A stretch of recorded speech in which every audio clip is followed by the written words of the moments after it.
Bonjour, le 26 septembre prochain, Les Échos, en partenariat avec ACOA, l'Alliance des coopératives agricoles et PwC, accueille la 3e journée européenne des coopératives agricoles. Pour en parler aujourd'hui avec moi, Philippe Mangin, président de Coop de France. Bonjour. Bonjour. Et Yves Pell, associé chez PwC. Bonjour. Bonjour.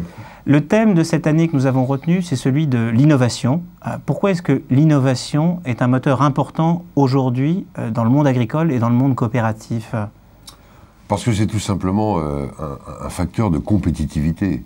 Et jamais on a autant parlé de la compétitivité s'agissant de l'agroalimentaire, notamment parce qu'en quelques années, la France est passée du rang de numéro 1 au rang de numéro 3. On dit souvent que ce sont plutôt les coûts qui nous préoccupent. C'est notre base de coûts qui devrait être notre préoccupation numéro 1, non ? Exactement. Alors, quand justement on se penche sur les problèmes de compétitivité, on a tout de suite constaté que la main-d'œuvre, les coûts salariaux étaient très différents d'un État à l'autre et que nous étions d'ailleurs concurrencés très durement par nos amis allemands.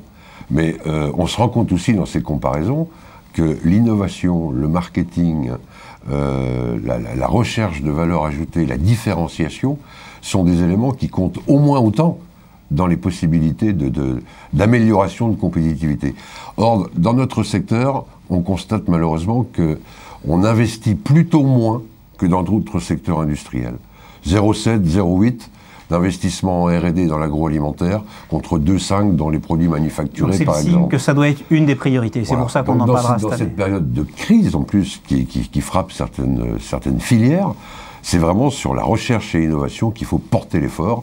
Et c'est de cela qu'on va débattre pendant toute cette journée, avec des expériences, des retours d'expérience, mais en même temps, des possibilités de soutien à l'investissement qui nous seront présentées. Est-ce que le secteur coopératif est bien armé pour investir dans l'innovation? On a l'impression que c'est plutôt un grand groupe agroalimentaire qui devrait être le moteur de l'innovation ou un grand groupe type... C'est pas si vrai. C'est pas si vrai parce que le secteur coopératif est un secteur qui est à l'articulation entre la production, donc les agriculteurs, qui eux-mêmes sont souvent au cœur de l'innovation, se trouve grâce à ses branches aval aussi au contact des consommateurs finaux, donc dans une interface qui finalement est un lieu très favorable pour détecter les besoins, réagir, avoir une certaine forme d'agilité.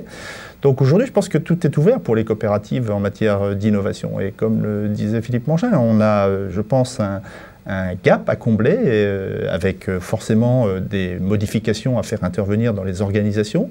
Mais pour autant qu'on mette cette innovation au cœur de la stratégie de l'entreprise coopérative, on a toutes les chances de réussir. Comment les PME peuvent s'insérer dans ce débat, dans cette réflexion qui vous occupe aujourd'hui? Est-ce qu'il y a une place pour faire rentrer des acteurs un petit peu extérieurs dans votre réflexion sur l'évolution de l'innovation?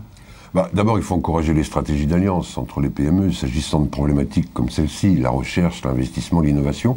Et puis, il faut quand même se féliciter de quelques progrès au cours de ces dernières années, avec l'émergence d'Oseo, je trouve beaucoup plus proche et facilitateur dans les entreprises. On a un certain nombre de leviers, le FSI en a été un, et demain peut-être la banque publique, qui vont pouvoir accompagner nos PME dans l'investissement pour l'innovation avec des facilités sans doute renforcées. On en parlera aussi à l'occasion de cette journée. Hein. Tout à fait. Est-ce que notre cadre de réflexion n'est pas trop franco-français? Est-ce que cette coopération, elle doit aussi avoir un échelon européen, un échelon international? Est-ce que c'est possible ou est-ce que c'est trop compliqué?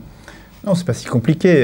La recherche aujourd'hui, dès lors par exemple qu'on veut allier la recherche privée et la recherche publique, et pratiquement toutes les entreprises aujourd'hui sont obligées de trouver un lien, une articulation entre ce qu'elles peuvent réaliser seules, ce qu'elles peuvent faire dans le cadre d'alliances, ça vient d'être dit, mais aussi ce qu'elles peuvent faire en utilisant les fonds publics. Or, les fonds publics aujourd'hui, lorsqu'on parle de recherche, c'est avant tout l'Europe. Ce sont les programmes européens.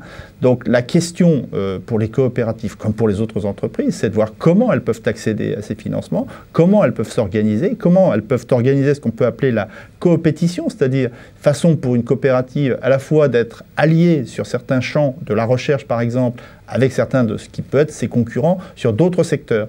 Donc il y a une souplesse à trouver, il y a une stratégie à bâtir, mais évidemment l'Europe est au cœur de ce processus d'innovation. Nous aurons des tables rondes spécifiques pour essayer de mieux comprendre les mécanismes et permettre aux sociétés, aux coopératives qui veulent s'intéresser à ces modes de financement de trouver des relais au niveau européen. On aura les explications sur la manière de bâtir une stratégie autour de l'innovation. On aura évidemment un certain nombre de retours d'expérience sur la manière dont on gère quotidiennement ces relations entre les coopératives et ces relations avec les organismes publics, et notamment tout ce qui touche à la propriété industrielle, par exemple, qui est un sujet, puisque à qui appartiennent finalement les découvertes ou les innovations qui sont mises à jour par les travaux réalisés dans les laboratoires. Bon, ça, ce sont des questions qui se posent tous les jours. Ce sont des questions qu'on va aborder évidemment très directement dans cette table ronde. Monsieur Mangin, merci. Monsieur Pell, merci. Merci à vous. Et je vous donne à tous et à toutes rendez-vous le 26 septembre pour notre 3e journée européenne de conférence sur les coopératives agricoles.